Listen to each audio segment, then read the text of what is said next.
ভারতের রাজনীতিতে এক অভাবনীয় পালাবদল ঘটে গেছে। তৃণমূল কংগ্রেসের দীর্ঘদিনের শক্ত ঘাঁটি পশ্চিমবঙ্গ জনতার ভোটে দখল করে নিয়েছে ভারতীয় জনতা পার্টি বিজেপি। এই বিশাল জয় উদযাপন করতে সোমবার নয়াদিল্লিতে দলের প্রধান কার্যালয়ের সামনে ভিড় জমান হাজার হাজার সমর্থক। গেরুয়া পতাকা হাতে ঢাক ঢোলের তালে নেচে গিয়ে উৎসবে মেতে ওঠেন তারা। বিজেপি সমর্থক সৈয়দ হেসাল আক্তারের দাবি, এটি ছিল একটি চমৎকার বিজয়।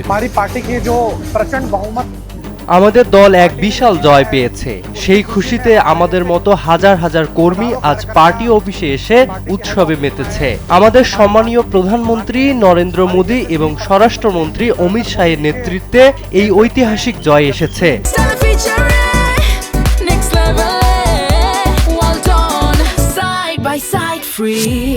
কোটি কোটি কর্মী আজ এই সাফল্যে দারুণ উত্তেজিত। এটি সত্যি একটি চমৎকার বিজয়। कार्यकर्ता उत्साहित हैं और अद्भुत जीत है। আনন্দ মিছিলে যোগ দেন স্বয়ং প্রধানমন্ত্রী নরেন্দ্র মোদী।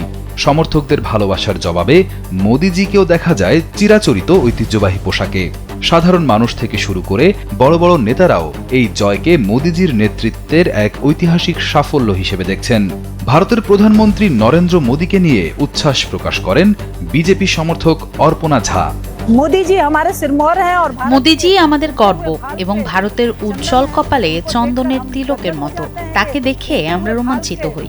ভারত আজ বিশ্বের দরবারে জ্বলজ্বল করছে এবং প্রতিনিয়ত উন্নতির দিকে এগিয়ে যাচ্ছে। সমর্থকদের মতে এই জয় ভারতকে বিশ্বের দরবারে এক নতুন উচ্চতায় নিয়ে যাবে। বিজেপি সমর্থক লীলা অধিকারী পশ্চিমবঙ্গের নির্বাচনে জয়ের আনন্দ উদযাপন করতে এবং প্রধানমন্ত্রীকে দেখতে বিজয় উৎসবে যোগ দিয়েছেন। আমি ব্যক্তিগতভাবে অনেক খুশি, কারণ নির্বাচনের সময় টানা 3 মাস আমি পশ্চিমবঙ্গে পড়েছিলাম। মিটিং গোছানো থেকে শুরু করে ছোট বড় নানা কাজের মাধ্যমে এই জয়ে সামান্য হলেও অবদান রেখেছি।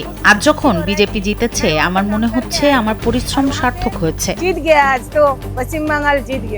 তবে এই জয়কে ঘিরেই উত্তপ্ত হয়ে উঠেছে রাজনৈতিক অঙ্গন। পশ্চিমবঙ্গের মসনদ হারানো তৃণমূল কংগ্রেস এই ফলাফল মানতে নারাজ।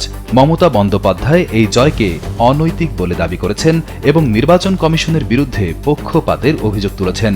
বিজেপি এবার 200-রও বেশি আসনে জয়লাভ করে তৃণমূলের দীর্ঘদিনের আধিপত্য গুঁড়িয়ে দিয়েছে। তবে হারের পরেও দমে যায়নি বিরোধী দলীয় নেতারা। তারা নতুন করে ঘুরে দাঁড়ানোর এবং রাজনৈতিক লড়াই চালিয়ে যাওয়ার শপথ নিয়েছেন। সব মিলিয়ে পশ্চিমবঙ্গ এখন ভারতের রাজনীতির মূল কেন্দ্রে পরিণত হয়েছে। রিয়াদ হোসেন, কালবেলা।